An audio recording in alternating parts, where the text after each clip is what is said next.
సింహం సింగిల్ గానే వస్తుంది అన్నట్లు తెలంగాణ ప్రజల కోసం వన్ మ్యాన్ ఆర్మీగా అలుపెరగని రాజీ పడని పోరాటం చేస్తున్న Telangana fire brand Congress leader Anumula Revanth Reddy తెలంగాణలో ఆయన్ను పార్టీలకు అతీతంగా పులిబిడ్డ అని పిలుచుకుంటారు. మాటల్లో పదును, చేతల్లో వాడి అన్నా అంటే నేనున్నా అంటూ వచ్చే తెగింపు, అంతకు మించి ఆలోచన, తెలివితేటలు, తను నమ్మిన సిద్ధాంతంపై నిలబడే తత్వం, వీటన్నింటినీ మించి మాస్ ఫాలోయింగ్ రేవంత్ రెడ్డికి ఉన్న వరం. ఆయన మాట్లాడుతుంటే తలపండిన నాయకులు సైతం తలలు పట్టుకోవాల్సిందే. ఆయన తెలంగాణ రాజకీయాలలో ఓ సంచలనం. ప్రత్యర్థి పార్టీ నేతలెంతటి వారైనా ధీటుగా కౌంటర్ ఇస్తూ తన వాక్చాతుర్యంతో ముచ్చెమటలు పట్టించే నాయకుడు. ఆయన పేరు చెబితే యువతలో ఉత్సాహం ఉప్పొంగుతుంది. తన ప్రసంగం వస్తుందంటే చాలు రాజకీయాలతో సంబంధం లేని వారు కూడా టీవీలకు అతుక్కుపోతారు. రాజకీయాలలో మాస్ మహారాజుగా, దమ్మున్న దుమ్ము లేపే నాయకుడిగా ఎదిగారు రేవంత్ రెడ్డి. ఆ పేరులోనే యువతలో ఉత్సాహం నింపే వైబ్రేషన్స్ ఉన్నాయి అంటే అతిశయోక్తి కాదు. రేవంత్ రెడ్డి గురించి ఆసక్తికరమైన విషయాలు ఇప్పుడు తెలుసుకుందాం. యనుమల రేవంత్ రెడ్డి 1969 నవంబర్ 8న మహబూబ్ నగర్ జిల్లా కొండారెడ్డిపల్లి దగ్గర వంగూర్ అనే కుగ్రామంలో జన్మించారు. ఆయన తల్లిదండ్రులు యనుమల నరసింహారెడ్డి, రామచంద్రమ్మ. రేవంత్ రెడ్డి తల్లిదండ్రులు వ్యవసాయం చేసేవారు. రేవంత్ రెడ్డికి 7 అన్నదమ్ములు, 1 చెల్లెలు ఉన్నారు. చిన్నప్పటి నుంచే రేవంత్ రెడ్డి చురుకైన వ్యక్తి. ఇక ఆయన పాఠశాల విద్య ప్రభుత్వ పాఠశాలలో జరిగింది. ఇంటర్మీడియట్ వరకు ఒక ప్రైవేట్ కాలేజీలో చేశారు. ఇక ఉన్నత చదువు కోసం హైదరాబాద్ వచ్చిన రేవంత్ రెడ్డి ఉస్మానియా యూనివర్సిటీ పరిధిలో ఉన్న ఏవి కాలేజీలో BA పూర్తి చేశారు. చిన్నప్పటి నుంచే నాయకత్వ లక్షణాలు ఉన్న రేవంత్ రెడ్డి విద్యార్థి దశలోనే ABVPలో విద్యార్థి నాయకుడిగా ఎదిగారు. విద్యార్థుల సమస్యలపై పోరాడేవారు. డిగ్రీ పూర్తయిన తరువాత జీవితంలో ఉన్నతమైన స్థాయికి ఎదగాలన్న లక్ష్యంతో చిన్నతనం నుండే ఫైన్ ఆర్ట్స్ లో మంచి టాలెంట్ ఉన్న రేవంత్ రెడ్డి అతి సాధారణ పెయింటర్ గా తన జీవితాన్ని ప్రారంభించారు. అలా పెయింటర్ నుండి ప్రింటింగ్ ప్రెస్ పెట్టే స్థాయికి ఎదిగి ఆ తరువాత యాడ్ ఏజెన్సీ, రియల్ ఎస్టేట్ వ్యాపారాలతో ఆర్థికంగా పుంజుకున్నారు. ఆ తరువాత RSS విధి విధానాలకు ఆకర్షితులై ఇప్పటి తెలంగాణ బీజేపీ నాయకుడు, కేంద్ర మంత్రి అయిన కిషన్ రెడ్డి లాంటి వారితో కలిసి తన రాజకీయ ప్రస్థానాన్ని అనుకోకుండానే మొదలు పెట్టారు. రేవంత్ రెడ్డిది ప్రేమ వివాహం. కేంద్ర మాజీ మంత్రి, కాంగ్రెస్ పార్టీ సీనియర్ లీడర్ అయిన జైపాల్ రెడ్డి తమ్ముడు కూతురు గీతాని ఆయన ప్రేమించి పెళ్లి చేసుకున్నారు. వాళ్లకు నైమిష ఒక్కగానొక్క కూతురు. తాను ఎందరో అభిమానుల పిల్లలకు దగ్గరుండి పెళ్లి చేసిన రేవంత్ రెడ్డి ఓటుకు నోటు కేసులో జైల్లో ఉన్నప్పుడే ఆయన ఒక్కగానొక్క కూతురు నిశ్చితార్థం జరిగింది. ఆయన కూతురు నిశ్చితార్థంలో ఆయన కేవలం ఒక గెస్ట్ గా మాత్రమే ఉండే పరిస్థితి. కానీ ఆయనకు అన్ని విధాలా అండగా నిలిచి తెలుగుదేశం పార్టీ అధినేత చంద్రబాబు నాయుడు, ఆయన భార్య భువనేశ్వరి అన్నీ తామై వారి ఇంట్లో వేడుకలా ఘనంగా రేవంత్ రెడ్డి కుమార్తె నిశ్చితార్థం జరిపించారంటే రేవంత్ రెడ్డి తెలుగుదేశం పార్టీ కోసం ఎంత కష్టపడ్డారో అర్థం చేసుకోవచ్చు. పార్టీలో ఓ నాయకుడి కోసం పార్టీ అధినేతే అన్నీ తానే ముందుండి నడిపించారంటే రేవంత్ రెడ్డి ఎంత నిబద్ధతతో పార్టీ కోసం కష్టపడతారో అర్థం చేసుకోవచ్చు. రేవంత్ రెడ్డి కూతురుకు 2015 డిసెంబర్లో వివాహం చేశారు. అయితే రేవంత్ రెడ్డికి మొదట్లో జైపాల్ రెడ్డితో ఉన్న బంధుత్వాన్ని ఆసరాగా తీసుకొని రాజకీయాలలో నేరుగా అరంగేట్రం చేసే అవకాశం ఉన్నా ఆయన ఎప్పుడు ఆ దిశగా ఆలోచించలేదు. అప్పటి వరకు ఉన్న తన మిత్రులతో కలిసి ప్రజాహిత సేవ కార్యక్రమాలలో పాల్గొన్న రేవంత్ రెడ్డి ఆ తరువాత రాజకీయాలలోకి రావాలి అని నిర్ణయించుకున్నారు. తెలంగాణ రాష్ట్రంలో ఉన్న ప్రత్యేక పరిస్థితుల దృష్ట్యా 2003లో రేవంత్ రెడ్డి కేసీఆర్ సమక్షంలో TRS లో చేరారు. అయితే 2004లో వచ్చిన ఎన్నికల్లో కల్వకుర్తి నుంచి పార్టీ టికెట్ ఆశించిన రేవంత్ రెడ్డికి కేసీఆర్ మొండి చేయ చూపించారు. మొదటి నుంచి టికెట్ తనకే ఇస్తాను అని చెప్పి చివరి క్షణంలో తనను పక్కన పెట్టడం రేవంత్ రెడ్డికి నచ్చలేదు. అయినా సరే 2 ఏళ్ల పాటు ఆయన పార్టీకి విధేయుడిగా ఉంటూ వచ్చారు. అయితే 2006లో వచ్చిన ZPTC ఎన్నికలలో కూడా మహబూబ్ నగర్ జిల్లా నుంచి తనకు ప్రాతినిధ్యం లభించకపోవడం రేవంత్ రెడ్డిని తీవ్రంగా కలిచివేసింది. దాంతో TRS నుంచి బయటకు వచ్చి మహబూబ్ నగర్ జిల్లాలోని మిర్చల్ మండలం నుండి ఇండిపెండెంట్ గా పోటీ చేసి ZPTCగా ఘన విజయం సాధించారు. 2007 మహబూబ్ నగర్ జిల్లా స్థానిక సంస్థల ఎన్నికల్లో ఇండిపెండెంట్ అభ్యర్థిగా బరిలో దిగారు. ఆ ఎన్నికల్లో రాజకీయ పరిశీలకుల అంచనాలను తలకిందులు చేస్తూ రేవంత్ రెడ్డి ఎమ్మెల్సీగా భారీ మెజారిటీతో విజయం సాధించారు. ఆ తరువాత రాష్ట్ర స్థాయి స్థాయికి ఎదగాలంటే ఒక రాజకీయ పార్టీ వేదిక కూడా కావాలి అని గ్రహించారు రేవంత్ రెడ్డి.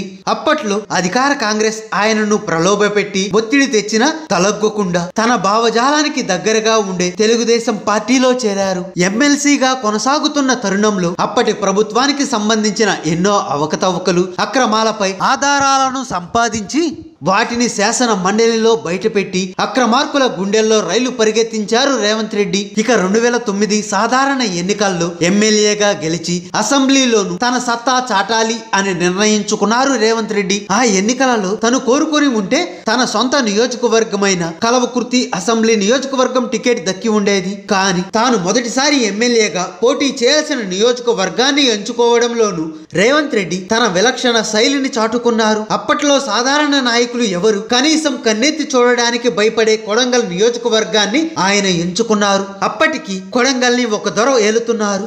1, 2 కాదు, ఏకంగా 6 సార్లు అక్కడ ఆయన ఎమ్మెల్యేగా ఉన్నారు. కొడంగల్లో ఆ దొరమాటే శాసనం. అయినా సరే రేవంత్ రెడ్డి ఏమాత్రం భయపడలేదు, వెనకడుగు వేయలేదు. ఆయన ఆత్మవిశ్వాసం ఏమాత్రం చెక్కు చెదరలేదు. కొడంగల్ ప్రజలు కూడా ఆ ఎన్నికల్లో రేవంత్ రెడ్డికే పట్టం కట్టారు. అలా 2009లో అందరి దృష్టిని ఆకర్షించిన నియోజకవర్గం కొడంగల్. ఆ నియోజకవర్గం నుంచి ఎమ్మెల్యేగా గెలిచి మొదటిసారి అసెంబ్లీలోకి రాజులా ఎంట్రీ ఇచ్చారు రేవంత్ రెడ్డి. ఒకవైపు తాను రాష్ట్ర స్థాయి నాయకుడిగా ఎదుగుతూనే తన నియోజకవర్గమైన కొడంగల్ ప్రజల బాధల్లో, కష్టాల్లో ఆయన తోడు నీడగా ఉంటూ వచ్చారు. అదే సమయంలో అప్పటి అధికార పక్షంగా ఉన్న కాంగ్రెస్ పై అలుపెరగని పోరాటం చేస్తున్న చంద్రబాబుకి సభలో రేవంత్ రెడ్డి అనే అస్త్రం దొరకడంతో టీడీపీ కేడర్ కి కొండంత ధైర్యం వచ్చింది. ఇక తన సొంత నియోజకవర్గం కొడంగల్లో అయితే రేవంత్ రెడ్డికి ఎదురే లేకుండా పోయింది. అప్పటి వరకు అభివృద్ధికి నోచుకోని కొడంగల్ నియోజకవర్గ ప్రజల బ్రతుకులను అభివృద్ధి పదంలోకి తీసుకువెళ్లిన ఘనత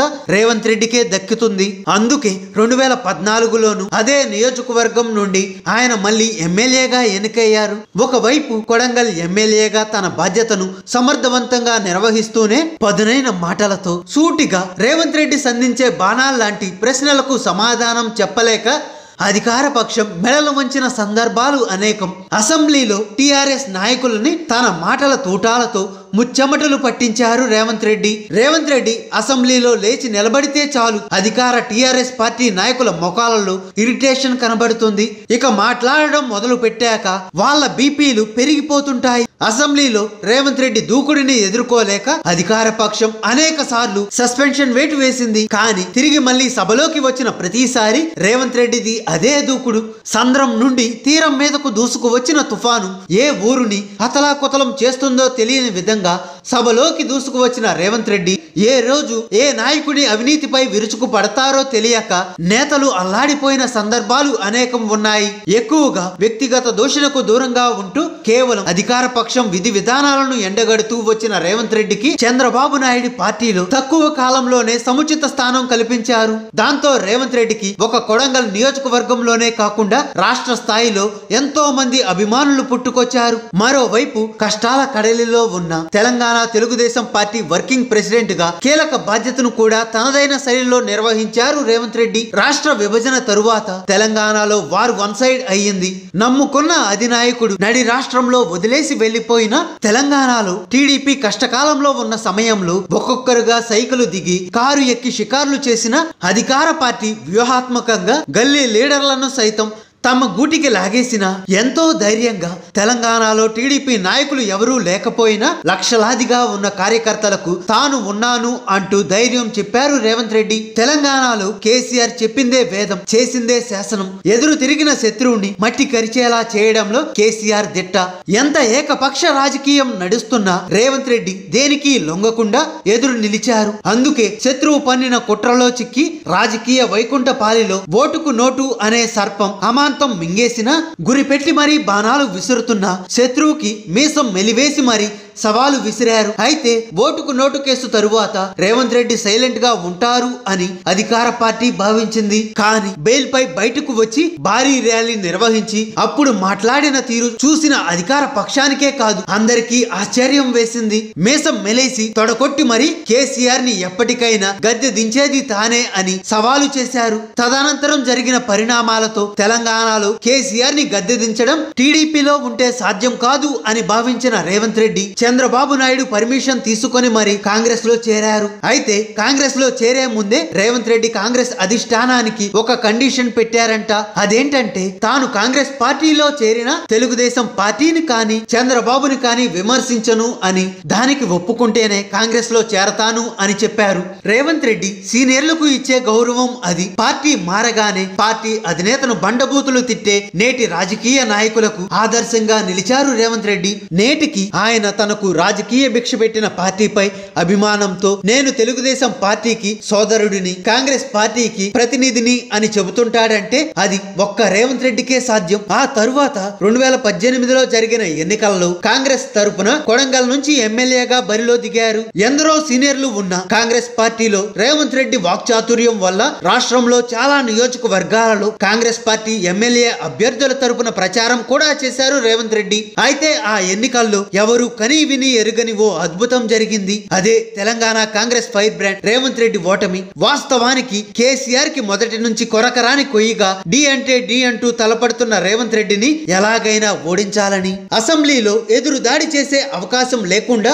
అడ్డు తొలగించాలనే పంతం 2018 ఎన్నికలకు సరిగ్గా ఏడాది ముందే కేసీఆర్ లో మొదలైంది. కేసీఆర్ తెలంగాణలో ఉన్న అన్ని నియోజకవర్గాలపై కంటే చివరకు తన సొంత నియోజకవర్గం గజ్వల్ మీద కంటే ఎక్కువ ఫోకస్ పెట్టింది రేవంత్ రెడ్డి కొడంగల్ నియోజకవర్గం మీదే. అసలు ఊహించడానికి కూడా ఊహకందని కొడంగల్లో రేవంత్ రెడ్డి ఓటమి. మొదట రేవంత్ రెడ్డిని కేసుల పేరుతో లొంగ తీసుకోవాలని చూశారు కేసీఆర్. తరువాత సిబిఐ దాడులు, ఆ తరువాత అర్ధరాత్రి అరెస్ట్. ఇలా రేవంత్ రెడ్డిని ఓడించడానికి ఆయనపై పట్నం మహేందర్ రెడ్డి తమ్ముడు పట్నం నరేందర్ రెడ్డిని గెలిపించాలని ఉన్న దారులన్నీ వెతికి మరి ఆపరేషన్ కొడంగల్ పేరుతో సుమారు 150 కోట్లు ఖర్చు పెట్టి ఓటర్లను ఎన్నో విధాలుగా ప్రలోభపెట్టి రేవంత్ రెడ్డికి సన్నిహితులుగా ఉండే వారిని కోవర్ట్లుగా మార్చుకొని చివరికి ఎందరో రేవంత్ రెడ్డి అభిమానులు అనుమాన పడుతున్నట్లు పెద్ద సంఖ్యలో దొంగ ఓట్లు వేయించుకొని ఇలా రేవంత్ రెడ్డిని ఓడించడానికి ఉన్న ఏ చిన్న అవకాశాన్ని వదలకుండా ఎన్నికల్లో రేవంత్ రెడ్డి అభిమానులే కాకుండా యావత్ తెలంగాణ ప్రజలు పక్క రాష్ట్రాల వారు ఊహకందని విధంగా రేవంత్ రెడ్డిని ఎన్నికల్లో ఓడించి తన పంతం నెగ్గించుకున్నారు కేసీఆర్. ఇంకో ఆసక్తికరమైన విషయం ఏంటంటే కేసీఆర్ కి తాను రెండవసారి ముఖ్యమంత్రి అయిన సంతోషం కంటే రేవంత్ రెడ్డిని కొడంగల్లో ఓడించి అసెంబ్లీలో కాలు పెట్టకుండా చేసినందుకే ఎక్కువ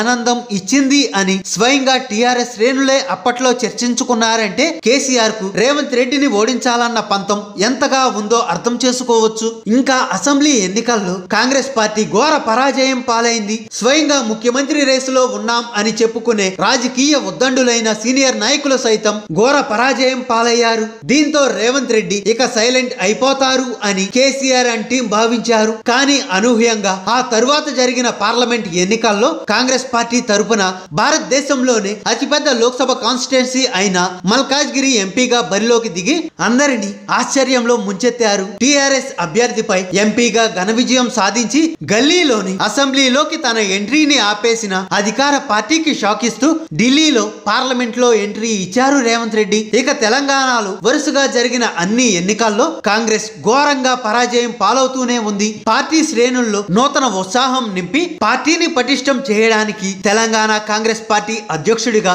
చురుకైన రేవంత్ రెడ్డి లాంటి వారు అయితే బాగుంటుంది అని ఎందరో చర్చించుకుంటున్నారు. దానికి కారణం తెలంగాణలో ప్రస్తుతం కాంగ్రెస్ పార్టీని తిరిగి మళ్ళీ మొదటి నుండి క్రింది స్థాయి నుండి బలోపేతం చేయాలి, కార్యకర్తలలో తిరిగి కాంగ్రెస్ పార్టీపై భరోసాని ఉత్సాహాన్ని నింపాలని కేసీఆర్ ప్రభుత్వ వైఫల్యాలను ఎండగడుతూ కాంగ్రెస్ పార్టీపై ప్రజలలో నమ్మకాన్ని పెంచాలి. ఇవన్నీ సమర్థంగా చేయగల నాయకుడు, చురుకైన వ్యక్తి తెలంగాణ కాంగ్రెస్ పార్టీకి వర్కింగ్ ప్రెసిడెంట్ గా ఉన్న రేవంత్ రెడ్డి కరెక్ట్ అని మెజారిటీ కాంగ్రెస్ పార్టీ కార్యకర్తల అభిప్రాయం. మొదటి నుండి కేసీఆర్ ప్రభుత్వ వైఫల్యాలపై డేరింగ్ అండ్ డాషింగ్ గా తలబడడం, ఎలాంటి ప్రతికూల పరిస్థితులు కలిగించినా భయపడకపోవడం, ఆకట్టుకునే వాక్చాతుర్యం, రాష్ట్రంలో కాంగ్రెస్ పార్టీ నాయకులందరికంటే ఎక్కువ మంది అభిమానించే నాయకుడు కావడం, వాక్చాతుర్యంతో అందరినీ తన వైపు తిప్పుకునే నేర్పు, సమస్యలకు కృంగిపోని సహనం, సీనియర్లకు గౌరవం ఇవ్వడం, ప్రత్యర్థులతో డి అంటే డి అంటూ తలపడే మొండితనం, మాస్ ఫాలోయింగ్, ఇవన్నీ రేవంత్ రెడ్డిలో ఉన్న లక్షణాలు.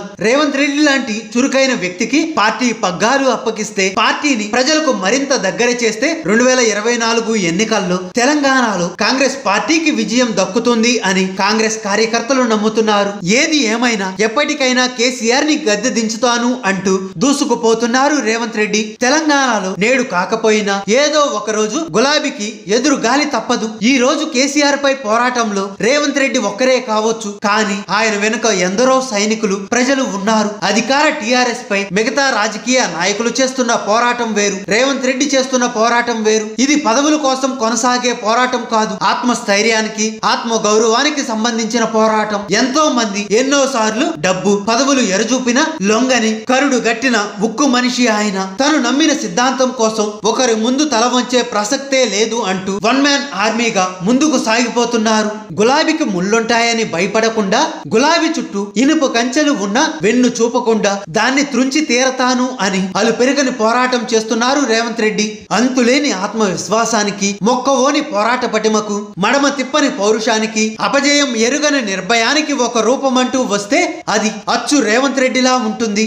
ఆయన మాటల్లో అంతులేని ఆత్మవిశ్వాసం తొనిగిసలాడుతోంది. అంతర్లీనంగా ఆయన మేధస్సుకో అద్దం పడుతుంది. రేవంత్ రెడ్డిది రాజకీయాలలో పోలికకు దొరకని భిన్నమైన శైలి. సమస్యను విశ్లేషించడంలో, దాని పరిష్కారాన్ని అన్వేషించడంలో అందవేసిన చేయి. తాను తలపెట్టిన ఏ పనైనా పూర్తి చేసే వరకు ఆయనకు నిద్ర పట్టదు. ఆయన చేసే ప్రతి పనిలోనూ జనహితం కనిపిస్తోంది.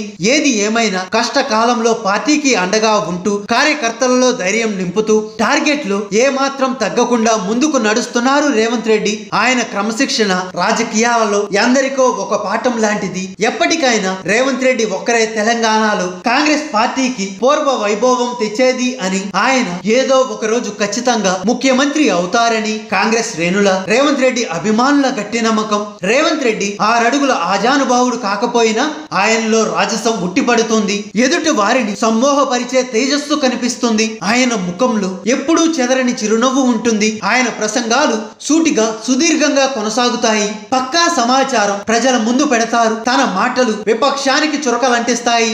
జనంకి ఒకసారి వింటే మళ్ళీ మళ్ళీ వినాలనిపిస్తాయి. ఆయన ప్రసంగం అంటే యువత ఉత్సాహంతో హోరెత్తిపోతుంది. తెలంగాణలోనే కాదు, ఆంధ్రప్రదేశ్ లోను, పక్క రాష్ట్రాలలోను పార్టీలకు అతీతంగా లక్షల సంఖ్యలో అభిమానులు రేవంత్ రెడ్డికి ఉన్నారు. ప్రలోభాలకు లొంగిపోవడం, బెదిరిస్తే భయపడడం ఆయన చరిత్రలోనే లేదు. ఈ విశిష్ట తత్వమే మహబూబ్ నగర్ జిల్లాలోని ఒక మారుమూల కుగ్రామంలో పుట్టిన రేవంత్ రెడ్డిని తెలంగాణ రాజకీయాలలో ఓ తిరుగులేని నాయకుడిని చేసింది. అరచేతిని అడ్డం పెట్టి సూర్యుని ఆపలేరు. అలాగే రేవంత్ రెడ్డి లాంటి చురుకైన ఫైర్ బ్రాండ్ లీడర్ ని ఆపాలి అనుకోవడం మూర్ఖత్వమే. రేవంత్ రెడ్డి ధైర్య సాహసాలు, శత్రువు ఎంతటి వాడైనా ఎదురెళ్లి పోరాడే నైజం, ఎంతటి కష్టం వచ్చినా ధైర్యంగా ఎదుర్కొనే ధీరత్వం ఎందరో యువతకి ఆయన స్ఫూర్తి. ఆయన మరిన్ని ఉన్నత శిఖరాలను అధిరోహించాలి అని ఆశిద్దాం. హాయ్ ఫ్రెండ్స్, మా టుడే టుమారో యూట్యూబ్ ఛానల్ చూస్తున్నందుకు చాలా థ్యాంక్స్. మరిన్ని లేటెస్ట్ వీడియోస్ కోసం వెంటనే సబ్స్క్రైబ్ చేయండి. అలాగే ఈ బెల్ ని కూడా రింగ్ చేసేయండి. మా నోటిఫికేషన్స్ అన్ని మీ మొబైల్లో వస్తాయి. అలాగే మా వీడియోస్ మీకు నచ్చితే లైక్ చేయండి, షేర్ చేయండి, నచ్చకపోతే కామెంట్ చేయండి.